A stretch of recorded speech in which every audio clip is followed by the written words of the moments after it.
Welcome to Natural Habitat Adventures Daily Dose of Nature. I'm your host, Brooke Mitchell, and today's webinar is How to Photograph Wildlife in the Australian Rainforest, presented by NatHab Expedition Leader and Professional Photographer Matt Cornish. Thank you so much for being here today, Matt. Over to you. Thank you very much, Brooke, and welcome everyone. Welcome to Photographing Wildlife in the Australian Rainforest. It is a very, very specific topic. I can appreciate that. However, we do have some of the most glorious wildlife residing in our rainforest in Australia. And if you do choose to come and visit our great country, then these are some of the animals that you can hopefully look for. I just want to sit on this start slide for a little bit, the first slide of the presentation. And it's a pretty intimidating looking creature, isn't it? It's actually the spotted catbird, one of our North Queensland local bird species, and an absolutely gorgeous animal. And they're called a catbird, believe it or not, because they sound just like a cat. And sometimes we have NatHab guests exploring the rainforest in North Queensland, and they say, Matt, did we just hear a cat meowing? It's actually these guys bouncing around through the rainforest, calling out, resembling that domestic little kitten. Quite a cute little creature. First of all, before I introduce myself, I just wanted to apologise. I am not available on video today, so I do apologise for that. The reason being is I actually live in the rainforest, and that's why I feel comfortable in providing a presentation on photographing the animals in the Australian rainforest. I actually live in a tiny home on wheels in the rainforest of North Queensland. An amazing lifestyle, surrounded by wildlife. But unfortunately, we do have a cyclone on the way. We have a lot of rainfall at the moment, and it's very similar to a hurricane, but in the southern hemisphere. And due to that, my internet has actually dropped out. So I've headed into a small town in my car for this presentation because I didn't want to miss out. So I do apologize for the lack of video, but obviously I'll be providing this audio throughout. So a little bit about myself. As I mentioned, I do live in far north Queensland in the rainforest. I live up the northern part of the Australian continent, so it's tropical. It's obviously the opposite to the United States, whereas the northern part of our continent is very tropical, very hot, very humid, very wet. I'm a Natural Habitat Adventures Australian expedition leader and photo guide, which we'll be getting to a little bit later. Obviously, I'm an Australian naturalist. I'm a nature photographer. I've been doing wildlife and nature photography for about 10 years now, absolutely self-taught. And the image here that you might see of me might be a little bit misleading. I have a Nikon band on my shoulder and a Canon camera. For any camera enthusiasts, that might be a little bit confronting and conflicting. But the Nikon were a pair of binoculars. I can reassure you, I use Canon operating systems. I've got roughly about 19 years of experience working with wildlife. I started off my journey as a zookeeper, as a reptile keeper actually, down near Sydney, before heading further north to where I live now, working with crocodiles and venomous snakes. From that line of work, I moved into wildlife education, which is going to schools, teaching kids about the importance of wildlife and the interconnectivity of nature. So that's been a really nice journey. My wife and I actually ran a business for over 10 years doing that. Obviously, I'm a nature photographer, tour guide, and now I'm an expedition leader with Natural Habitat Adventures and have been for 2 years now. Before we dive too deep into the subject of wildlife photography, I just wanted to put this slide up. It's obviously a lot of words. You can read it, and I'm going to read it out as well, but I think it's really important. And that is wildlife photography is art. As we know with all art, it's a very personal experience, and it allows photographers to express their love for nature through their images. And I think that right there is tremendously important because it's a very subjective topic. It is very personalized, and each photographer, each person experiences it in a different way. So this is not this is how you do it presentation. This is how I do it. So this webinar is how I undertake wildlife photography in the Australian rainforest. I'll be showcasing some of my techniques and the equipment that has enhanced my wildlife journey. Doesn't necessarily mean it will enhance or change your journey, but if you do take any little tips that you want to add into your toolbox, by all means. So first of all, where is the Australian rainforest? Most people think of Australia as a dry, barren, desolate area full of kangaroos hopping across the outback, but it's actually not the case. In Australia, we have on the east coast quite a vast collection of a mountain range. It's called the Great Dividing Range. Most of our population in Australia lives on the eastern side of that mountain range because we get a lot more moisture, a lot more rainfall. And as such, we do have these pockets of rainforest scattered along the east coast of Australia. Up the very, very top end of Australia, where I live, we have tropical rainforest, warm temperatures, very, very wet, and as I earlier mentioned, the threat of cyclones throughout that season. As we travel further south, we go into subtropical. If we continue to go south, we reach an area which has temperate rainforest, which is a cold style of rainforest. Now, you can actually experience rainforests on two of our Australian departures at the moment, and that is the Ultimate Australia Tour, which is our 3-week departure, which travels in far north Queensland, the Great Barrier Reef, Tasmania, the Outback, the Flinders Ranges, and Kangaroo Island, one of the most incredible islands in Australia. This Ultimate Australia Tour, as I mentioned, is 3 weeks. It is absolutely mind-boggling. When we're in far north Queensland at the start of our tour, we immerse ourselves into one of the most famous rainforests in Australia. That is the Daintree. Then we head up to the Atherton Tablelands, which is where I live, a little bit more of a higher altitude rainforest, still very warm, very tropical. And then when we head all the way down to the southern part of Australia, which is also part of our Southern Australia tour, we explore Tasmania. Now, Tasmania has temperate rainforests, so cold forests. See the image on the left-hand side. These are two amazing guests that explored Australia with me last year, and this is them wandering through, having a moment of mindfulness in the Tasmanian rainforest. And it is a very, very mystical, magical place that can just really bring your soul to the ground and allow you to connect with nature in a really tremendous way. And that's what this beautiful couple were doing. So now we know what a rainforest is. Let's go photograph some wildlife. And first of all, we need to know what we're looking for. Now, I know I can't get any instant feedback from any of our listeners, but I am curious to know if you can figure out what any of these animals are. So again, I don't need feedback at the moment, but just have a look at them and see what on earth are we looking at. These are some of the more unique animals that we have in far north Queensland. So these are some of the things that I've photographed uh, around where I live, and some of the animals that we would hopefully be fortunate enough to see on the ultimate Australia trip in far north Queensland. So on the left-hand side, it looks like we've got this mini bear-looking thing that's climbing a tree. Now, this is actually a Lumholtz tree kangaroo.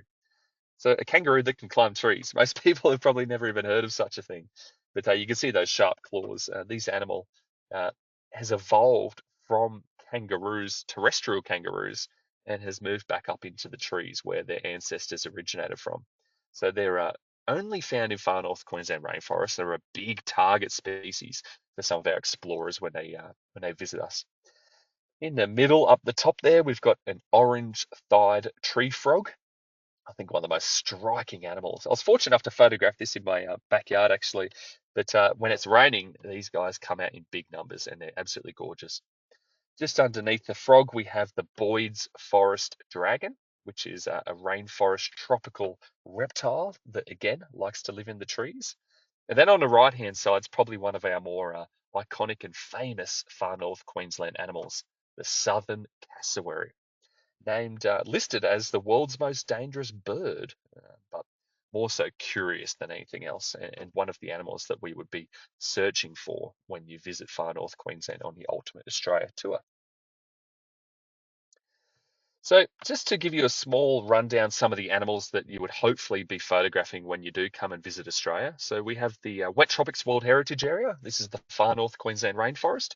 The southern cassowary, again, is a big one. The Lumholtz tree kangaroo, again, another image of it on the right-hand side. We had the forest dragon. We also have green ringtail possums, which are quite unusual. Frog species and bird species. We have a huge number of bird species in the area. Just in the rainforest alone, you're probably looking around about upwards of 200 species in total. Obviously, not going to be able to experience all 200. That would be a very, very busy trip. But most guests, see over 50 odd in the rainforest. In Tasmania, in that temperate rainforest, obviously the environment is a little bit different, so the wildlife's a little bit different. We have wombats. Wombats are an incredible marsupial. If you don't know what a wombat is, you certainly need to look it up. Uh, when people visit Australia, wombats are one of those characters that they'll never forget. We have echidnas, Tasmanian paddybellans, which is like a small kangaroo. The Bennett's wallaby, which again is like a small kangaroo. That's actually the animal on the right-hand side here. You'll notice it's got that really creamy, light-coloured fur. In this area, the Tasmanian temperate rainforest, it can actually snow, which is quite mind-blowing. So these animals have got an individual colour morph at times, which allows them to blend in with that snowy conditions. And this animal is an example of that. Bird species are really, really nice down in the Tasmanian temperate rainforest as well, including the pink robin, which is probably the uh, the jewel in the crown of the Tasmanian bird life. So it's not all easy photography. I mean, if you're going into a rainforest to photograph animals, there's obviously the environmental conditions, but there is a few other challenges. The first one that will be very, very challenging for most photographers is low light. Light is required to take an image. It's as simple as that. And photography is the manipulation of light to create artwork. So when you're in an area with not much light, you've got to work that little bit harder. But I'm going to give you some tips later on that might be able to help you out. There's multiple obstructions. Sometimes you look up into the tree, you might see an animal, and there's about 20 branches in the way. So you got to sort of navigate your way around that. Harsh scattered light can be very difficult, particularly if it's a sunny day in the middle of the day. The sun beams through the canopy, but only 2% of sunlight will make it to the forest floor in a tropical environment. So, with that in mind, we've got this really harsh, contrasting light that we need to sort of work around, and sometimes very strong backlight if we're shooting an animal that's up near the canopy. Limited access, obviously, in a lot of areas, we prioritize the park and its well-being, opposed to the ability to move freely amongst the environment. So we tell everyone, hey, we need to stay on the paths, we need to protect the surrounding plant life and wildlife, the environment in a whole. So there is quite limited access at times, and that can be a little bit tricky when we've got a few people with cameras all trying to get the same shot. And also throw into the mix a fast moving animal, an animal that does not want to hang around for the camera, can be quite challenging. So we need to make sure that we're prepared, ready to execute that image as quickly as we can. Now, like all things, equipment can make the job easier. So I would encourage anyone who is looking to photograph wildlife in any rainforest to have a lens with a low aperture capability. So we're looking at lenses that are probably suited around the 2.8 or f4 capability.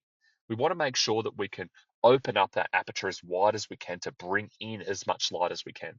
Because we're already behind the eight ball with low light in a rainforest, we need to make sure that our gear has the capability to bring as much light as we can, so we've got something to work with.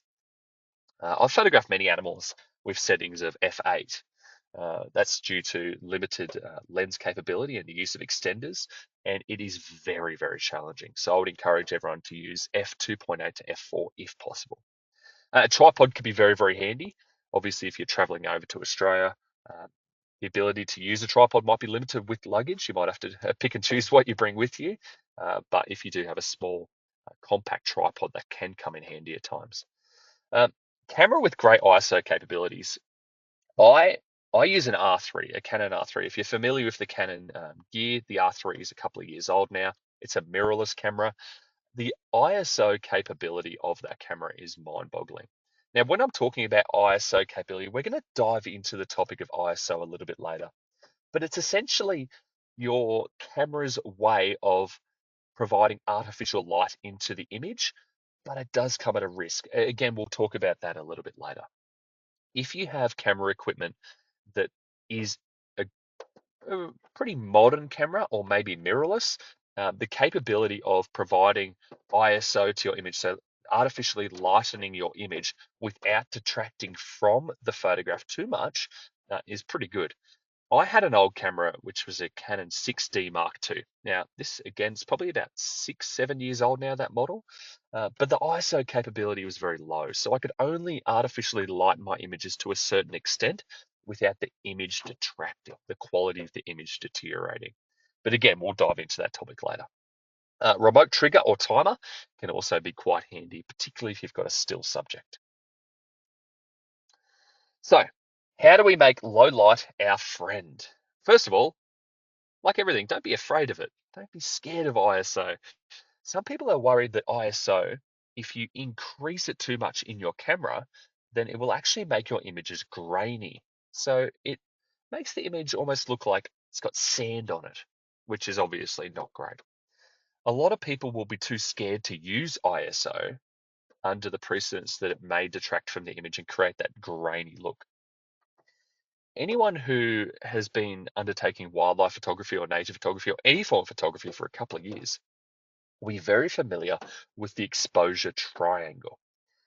The exposure triangle is 3 different settings that we have to manipulate in our camera to correctly expose the image, but also ensure the image is at the best quality. So we manipulate these 3 settings. The first one is shutter speed.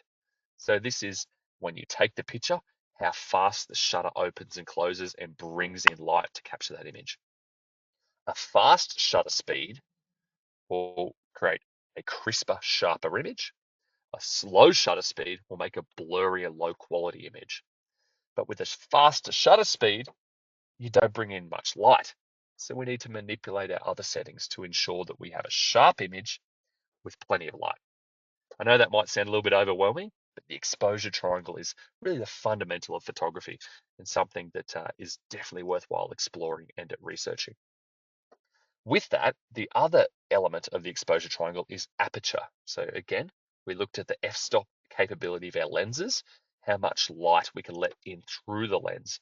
And the last element of the exposure triangle is, of course, ISO, the digital enhancement of light in our camera. I would say when you're photographing wildlife, we need to make sure that we prioritize shutter speed over ISO.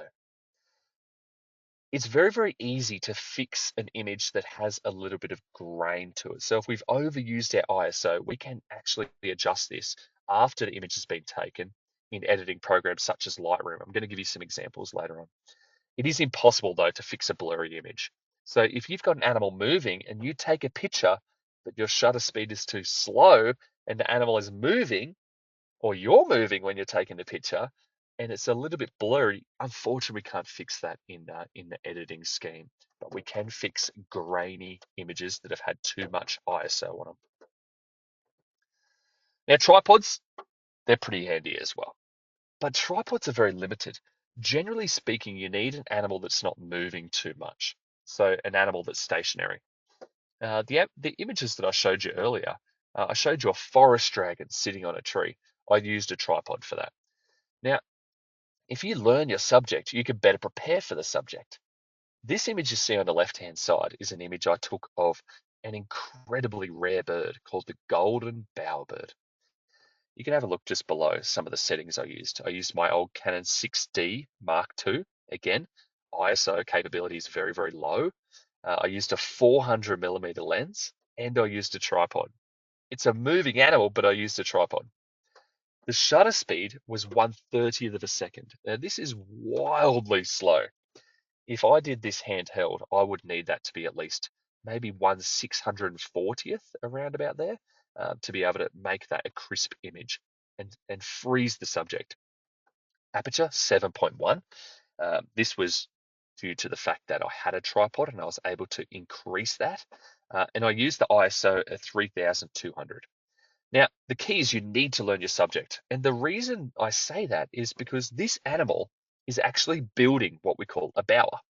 So it's almost like a display tower. And I sat there and I watched this animal and just learnt its behavior. And I realized that as the bird came in, it landed on the perch with a branch in its mouth and it paused for a couple of seconds before placing the branch into the bower. So I thought, right, I've learned the subject's behavior. He comes in, lands on that branch, pauses, places his stick.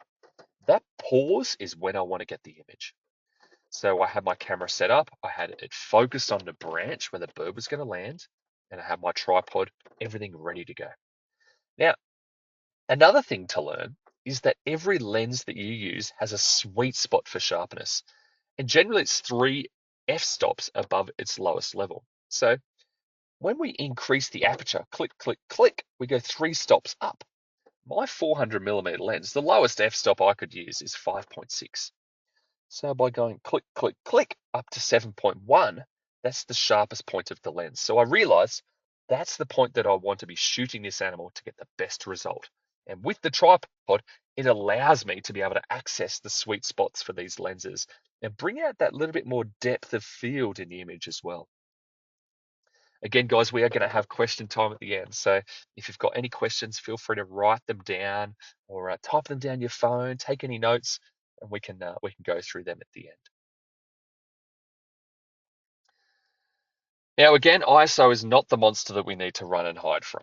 ISO is one of the 3 parts of the exposure triangle that we talked about. It's a setting that controls the sensitivity. So the image on the right-hand side, have a look at it.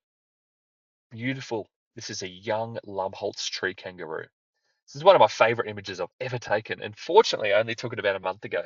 But I took it on the Canon R3 on the 400mm lens. Now, remember, the 400mm lens I used on the bird, the lowest aperture capability was 5.6, which is not too low. So it's not bringing in too much light, which is putting me on a back foot already. Shutter, I managed to get it up to 320th of a second. If you've got a very, very steady hand, or you can prop yourself up against maybe a tree or a post or something like that, you can stabilize yourself and you can bring down that shutter speed if the animal's not moving too much. I did boost my ISO up to 6,400. That is relatively high, but for this camera, it's well and truly within its capability without detracting from the image too much. Now, for the purpose of being open and frank about it, this is a screenshot of Lightroom. So this is the editing application that I used for this image. And you'll notice on the left-hand side, this is an image that says reference.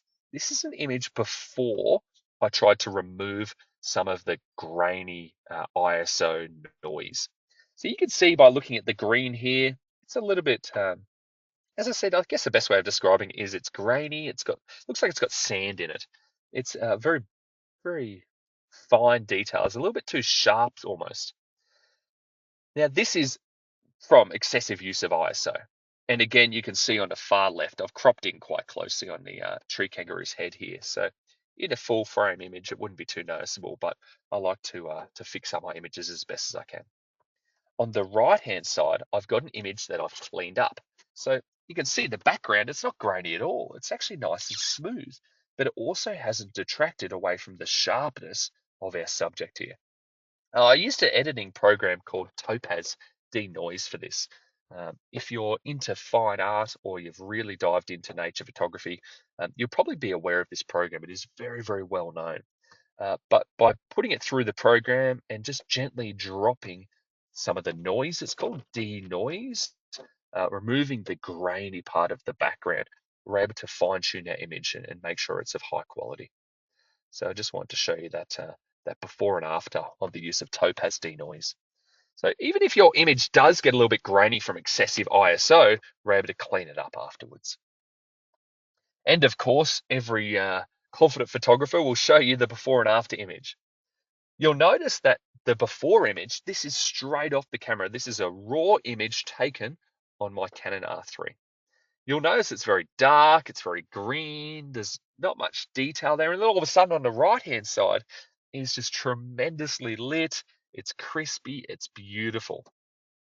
There is nothing wrong with taking the image on the left-hand side. I saw the subject, it was low light, as you can see. I wanted to capture it as best as I could with the equipment that I had on hand.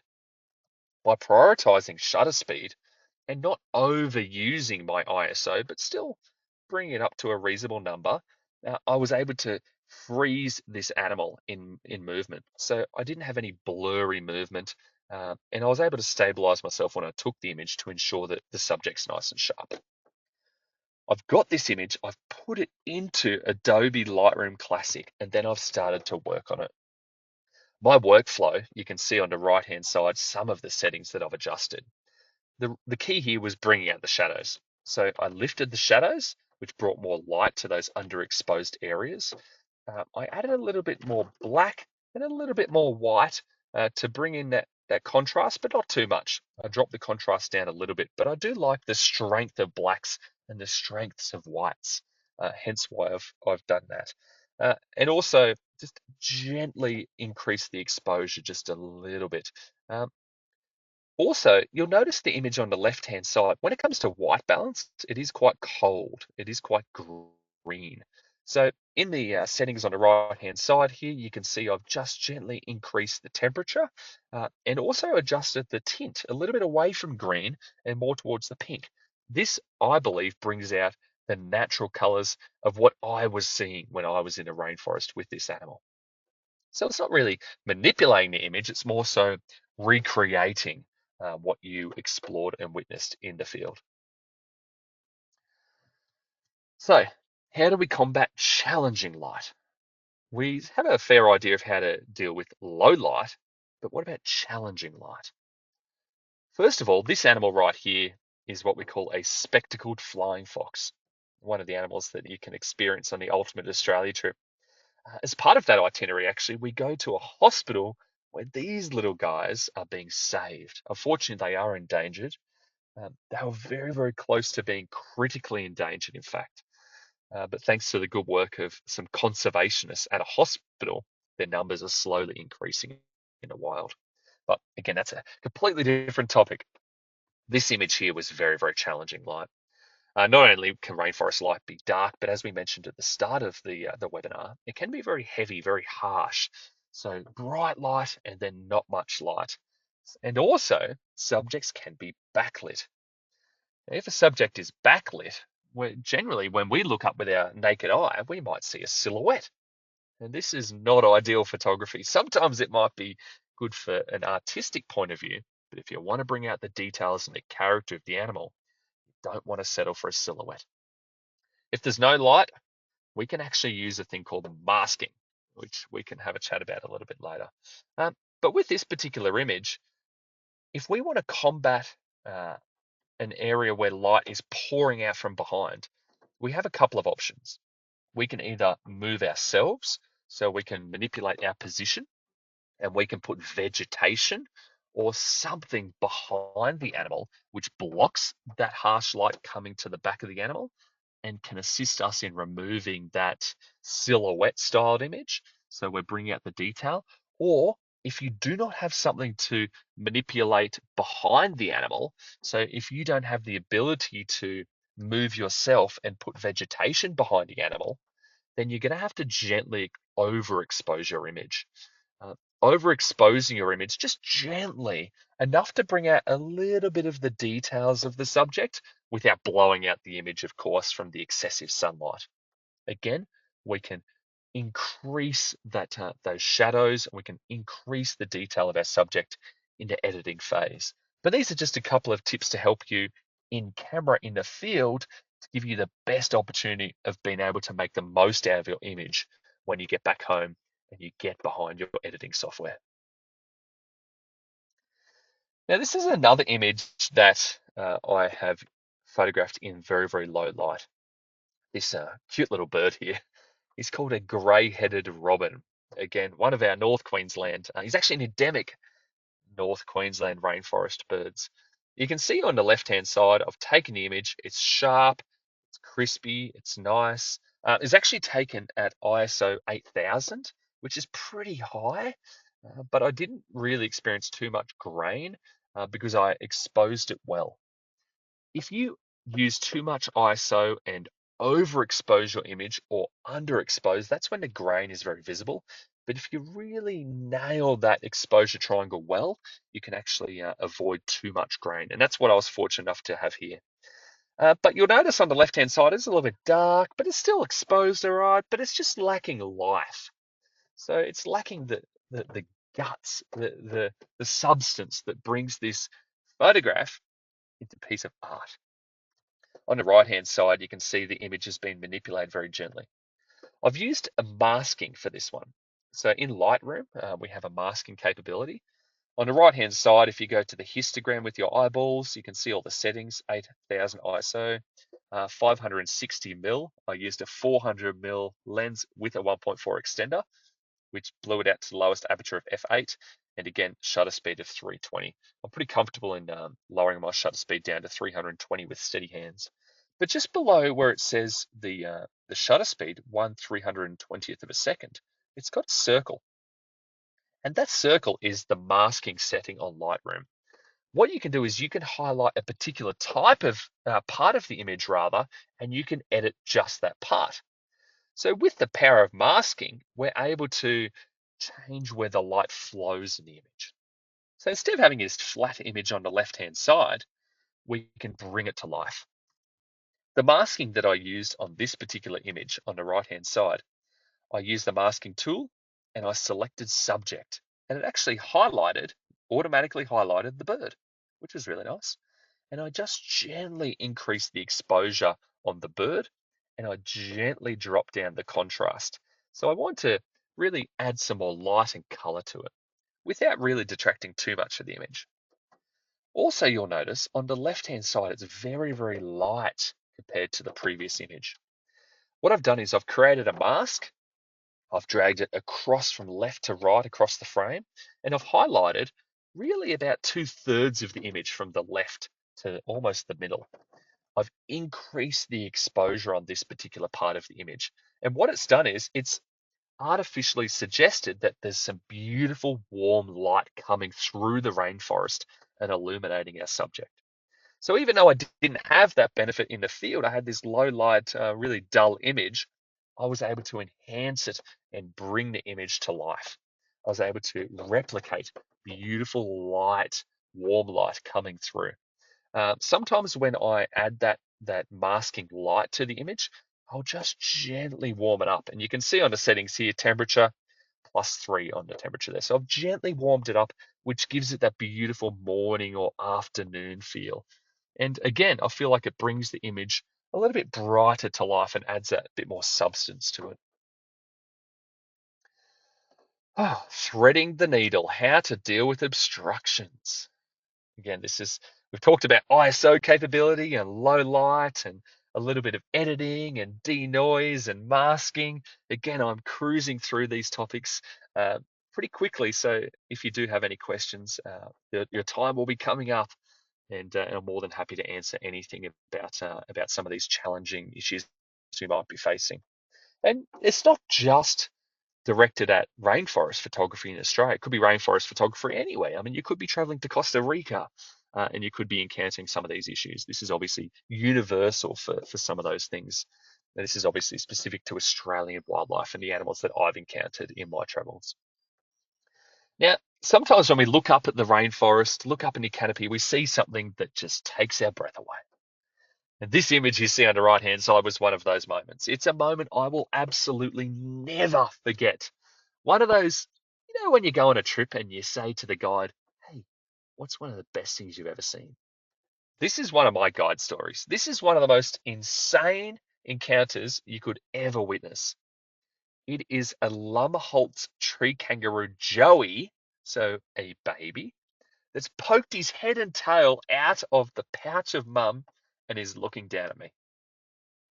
With this particular image, when it happened, I think I had a 400 millimeter lens on at the time. It was taken about 5 years ago, and my camera didn't have very good low light capabilities. I looked up and it was almost a silhouette. It was a catastrophe. It was one of the most difficult things I've ever had to photograph. So I had to underexpose it, make sure it was sharp, do a lot of work, post edit to bring out this fantastic image that you see in front of you now. Sometimes when we do look up, though, there is a lot of obstructions in the way. If you can reposition yourself to better expose your subject, not exposing with light, but better visually see it, have that direct line of sight with your subject, by all means. But obviously, being environmentally mindful is really important here. We're not going to trudge through the forest, squashing vegetation in search of this perfect angle. But if we can do so in an ethical way, I think that's a really, really important thing to start with. Reposition ourselves, better visually expose our subject, see if we can find the animal's face. That's the key. With some people's photographic journeys, they like to photograph different parts of the animal. For me, I love to create eye contact. I like to create eye contact between the subject and the viewer. I feel that it creates a relationship with the viewer. It gives the viewer a sense of connection between the subject and themselves. And you can see the more you look at this little Joey looking back at you, it is just so cute and gives you an insight into what early life is like for a tree kangaroo. Another thing that you could really focus your attention on for threading the needle and avoiding your focal point grabbing all the other obstructions, because I get so many people lift up their camera, got to take this amazing photo, and their focal points are running all over the screen, picking up every single branch and piece of vegetation in sight and not the animal. If we're looking for wildlife in a rainforest, we're going to use single point focus. So we're going to say to the camera, stop running all over the place looking for where to focus. I'm going to put you right here. And generally that would be in the middle of the frame. Put the focal point there, lock it in. And then that way, when we see the animal or we have to thread the needle through obstructions, we lift the lens up, aim it at the subject, and we put the subject that we want in focus on that focal point. Focus the camera and take the image. It saves us a lot of time and hassle. If the animal's moving, probably you're only going to get one or two shots at the animal if it's moving quickly. We want to make sure that first one is accurate. So single point focal point right in the middle of the frame, pick up the camera, aim it at the subject, get that focal point on the point that you want focused, squeeze the trigger. And obviously it avoids it jumping all over the place. Oh, I was getting a little bit excited then. And you're probably going to get a little bit excited now as well, because we do have a little bit of exciting news. By the way, there's a picture of me photographing a wombat, probably the rear end of a wombat. That was on our Ultimate Australia experience um, down in Tasmania, actually. Incredible experience spending time with these animals. This is the animal at the start of the webinar that I said you will fall in love with. They're full of character. Famous wombat. Uh, but guys, we're getting up to question time very, very shortly. So if you do have those questions, we can get ready to submit them. The exciting news is if you are a budding photographer, then NatHab Australian photography tours are coming soon. Natural Habitat Adventures has been traveling through Australia for a couple of years now. And thanks to the amazing work of a lot of the staff at NatHab, we're able to launch the Australian photography tours in 2026. So next year, can you believe it's already 2025? Next year, there's going to be a release of some photography specific tours in Australia. We have a host of amazing photography expedition leaders, photo guides uh, for NatHab that will be running these tours. And it's going to be a really, really intimate experience with these animals where you can capture some just absolutely mind-boggling moments, including, again, another wombat. You can never get enough of the wombats. This image was actually taken down the grassy fields of a place called Cradle Mountain National Park as part of the southern itinerary and the ultimate itinerary. Um, and the photographic tours obviously will be catered specifically for the needs of photographers, whereas our generalized tours, yes, you can take plenty of amazing photos, but we have it as a more of a general tour where we ensure that every single person gets the most out of the trip. But the photographic tours will be for photographers, from beginners to advanced. But please watch this space. Photo tours will be coming very, very soon. The time has come to have a look at this rainbow lorikeet. Australia is the home of parrots, and this guy's no exception. Have a look at him. Beautiful blue head, red eye, orange chest, green back, yellow shoulders, just amazing. He's actually eating a beautiful umbrella tree. And you can see his tongue is very, very unusual. He's got all these weird little hairs coming out of his tongue.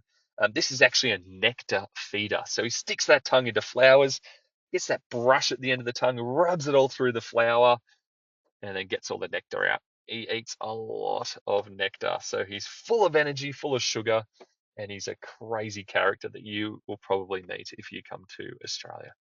So, with that, I have bombarded you with as much knowledge as I can in such a short period of time. But if you do have any questions, please submit them and I'll see which ones I can get to.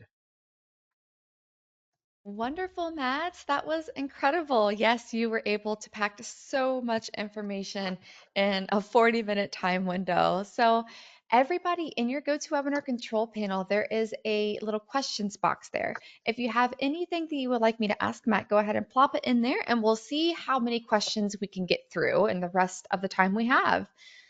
So, let's start with the denoise app and function that you were talking about.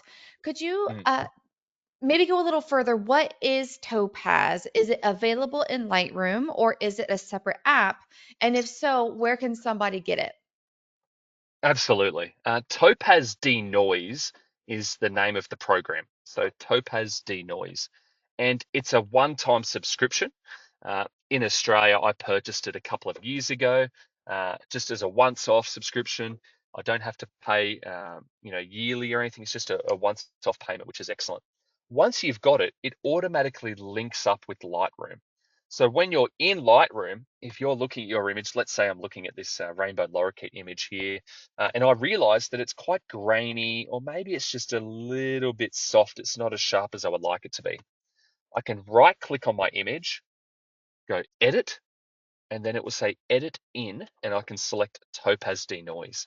So once the program's installed, it will sync up with Lightroom, and you're able to obviously drag that image straight from Lightroom into Topaz Denoise.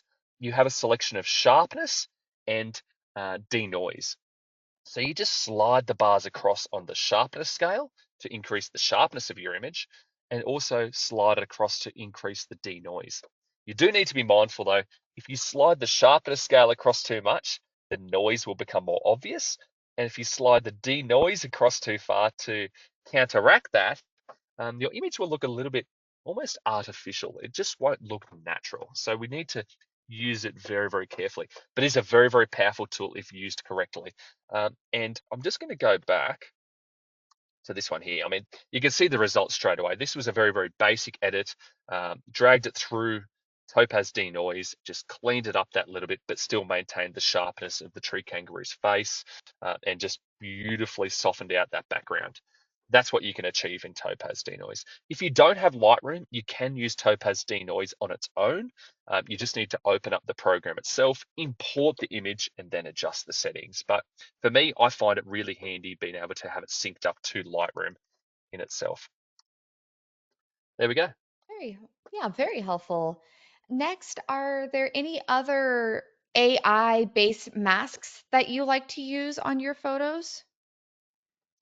Yeah, I'm very, very mindful of the AI capabilities. I mean, as we know, worldwide AI is getting out of control. And photography, it's fantastic.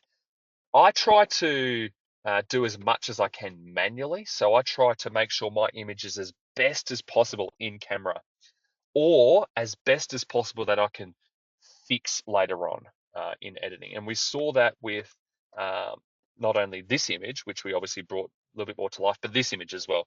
So I maintained the sharpness the way I went. With this particular image, I have used masking on this. Through the masking tool, you can select subject, you can select background and things like that.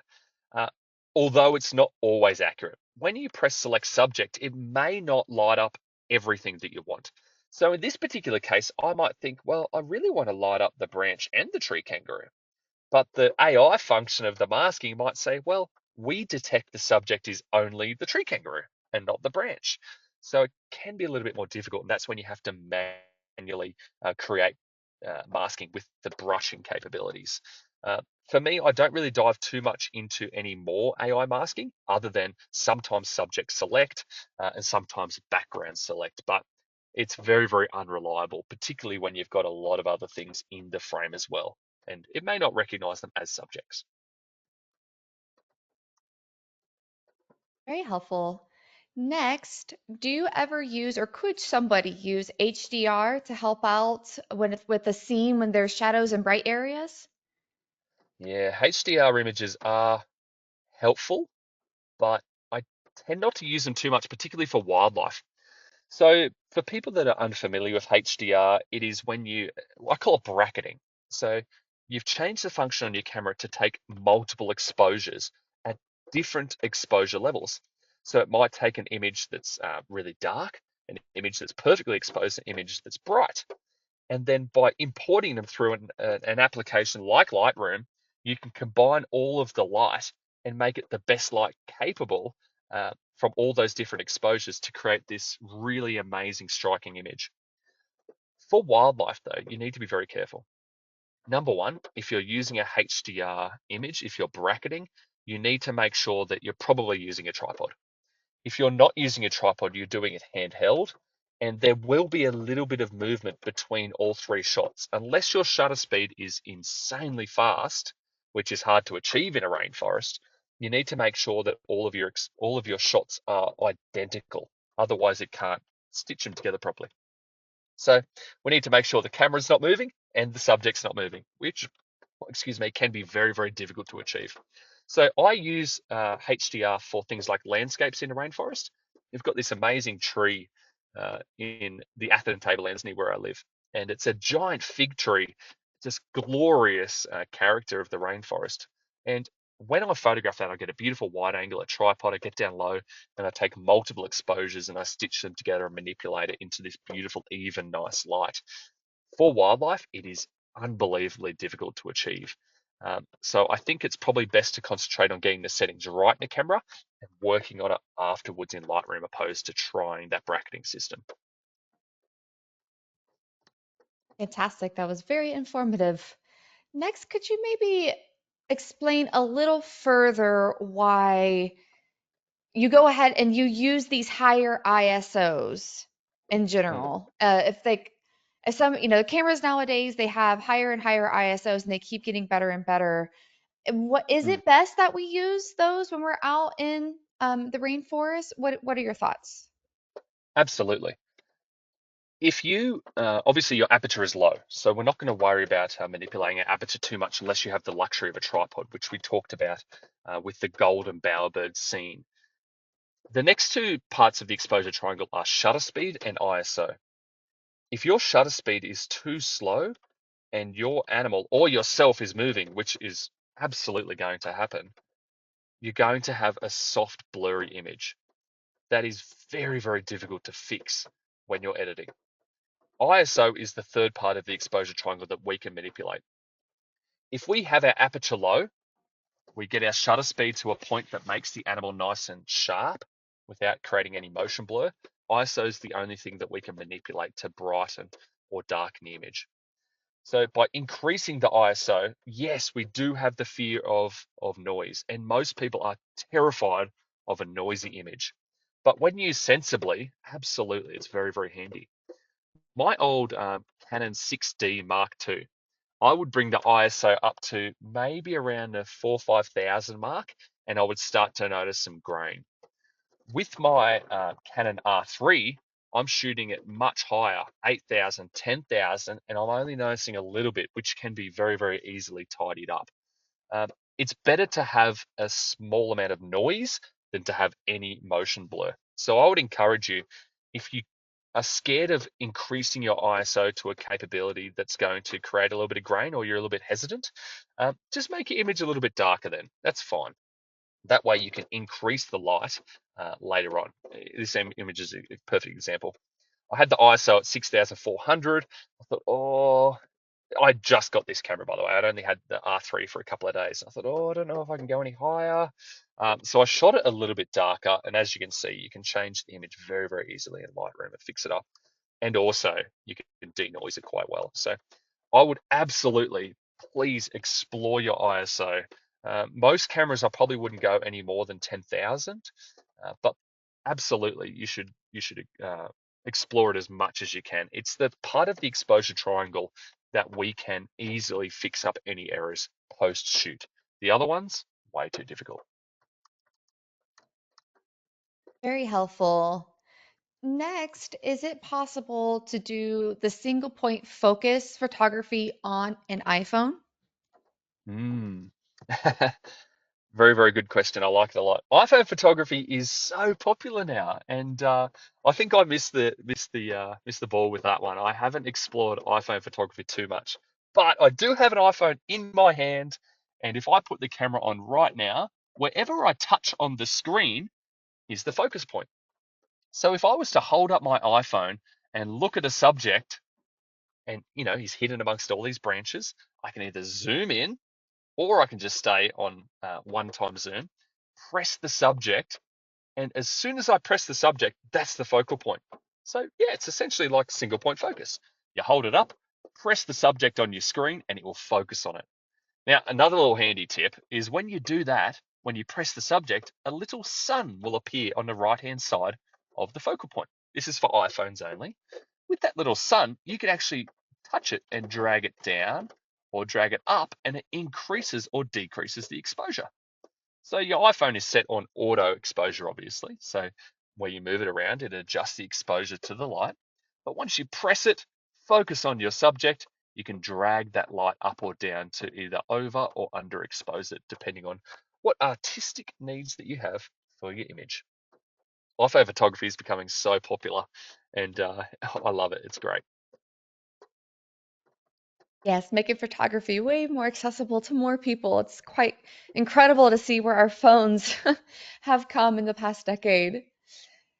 Speaking of cameras, for a beginner, what do you recommend somebody should start with for an inexpensive and maybe relatively easy camera to use? That's a really broad question. You know what? I think that's probably a webinar opportunity. That is like a 1 hour answer. Where to start for beginners? I think it's really important that rather than discussing it, from one country to another, someone who's got a particular operating system, I think it's really important to head down to your local camera store, have a talk to them, and they can introduce you to some of the baseline models. They can also discuss your budget as well, on what you feel comfortable exploring, but also it gives you the opportunity to hold the camera. For me, I use Canon cameras. And there's lots of Nikon users out there. There's Sony users. There's Olympus is becoming very popular. Fuji. There's so many different operating systems. But really, until you've got it in your hand, you don't know what you like. For me, I start off with Canon because a long time ago, I had a mentor that taught me how to do a little bit of basic photography, and he had a Canon. So when I picked up his camera and felt it, I got used to it and learnt where the settings were, and I've stuck with it because I'm so familiar with everything. I could pick up a Canon and my fingers just know what to do. My brain doesn't even know what's going on, and my fingers are just operating that camera. So, but if I pick up other cameras, I need to stop, look at it, and have a think about it because I'm not familiar with it. I think for someone that's beginning, one of the first choices would be what operating system. So, what brand of camera are you going to work with? And really, you've got to get it in your hands to feel. If it's a big person, they might want, and they've got big hands, they might want a particular type of camera that feels comfortable in their hands. But if it's smaller, more petite person, they might want a smaller body camera that fits more comfortably in their hands and they feel comfortable with. Weight is a big thing as well. The bigger your camera, the bigger your lenses, the more weight you're going to be carrying around. So there's so many different variables to answer that question. But I would certainly encourage you to head down to your local camera shop, open that conversation with someone in person, and just take the time to explore the ideas, explore the different brands, and then make an informed decision. That is fantastic advice. It's exactly what I did when I got my Hey, Canon that's perfect. mirrorless. Yeah. Yeah, that is a fantastic point. Yes, being able to hold the cameras just change everything. Yeah, I totally Okay, agree. It's like putting your hand in a glove. It just fits sometimes, and you say, "Yes, this is it." yes, I cannot agree more. That's exactly what happened to me too. Awesome. I know we're nearing the end, but let's see here. What setting or mode do you like to shoot in?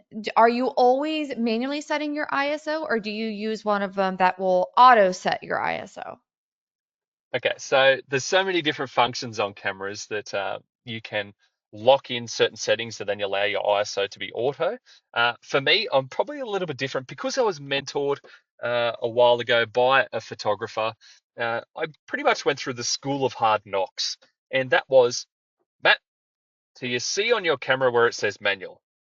That's where it stays. Got it? Yes, sir. And that's essentially where it's been ever since. I only use manual.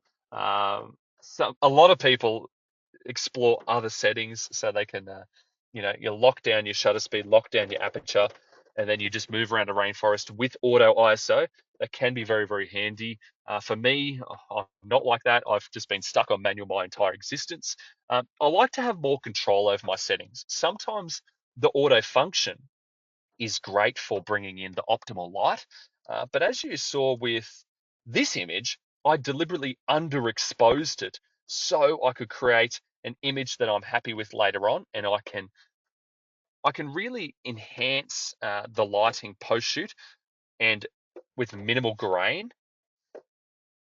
So I chose that setting that wasn't what the camera would recognize as auto.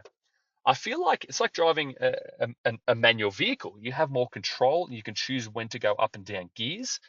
As soon as I put things in auto capability, even if it is just the ISO, I may end up with an image in the camera that resembles the image on the right here, that beautifully well exposed, but the grain may be really, really strong as well. So I like to manually manipulate everything, and that's absolutely personal preferences. Now, when we do start up the photography tours in Australia, I'll be guiding a few of them, and obviously that's some of the topics we'll be talking about, the different settings, the pros and cons of each. But I would encourage everyone, if you can and you're quick with your fingers, use it on manual.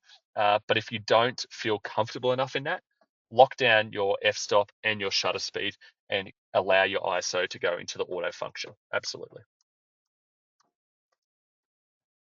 Fantastic. Well, I think that is the last question we will take today. So, Matt, I would like to turn it to you for any last closing comments. Well, thank you so much, Brooke. I appreciate that. And thank you very much for joining me. As Brooke already highlighted, and I highlighted as well, we've jam packed a lot into this.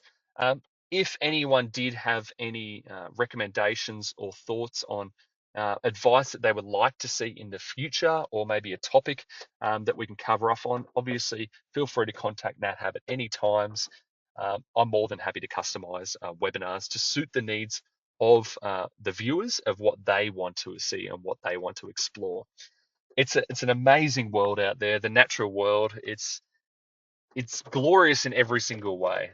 And a lot of people say to me, Matt, you're stuck behind your camera sometimes with these wildlife moments. It is so refreshing to step away from your camera and just be at one with nature. But for me, photography enhances that experience as well. So building a safe and a healthy relationship with your camera in the wild world, I think is really, really important as well. Have time away from your camera, have time with your camera, and really explore what is providing that connection for you when you're exploring any part of Australia and hopefully any part of the world rather, but hopefully Australia one day. Yes, could not agree more. We all need to get down to the land down under, you know? And hopefully we could all come visit you, Matt. That would be fantastic. But yes, thank you so much for taking the time for it to present to us today. And I'd like to thank everybody who tuned in. Join us tomorrow for our next daily dose of nature. You can check out this week's lineup, including registration links on our website at nathab.com/webinars. We did record today's presentation and we will have the replay available on our website soon.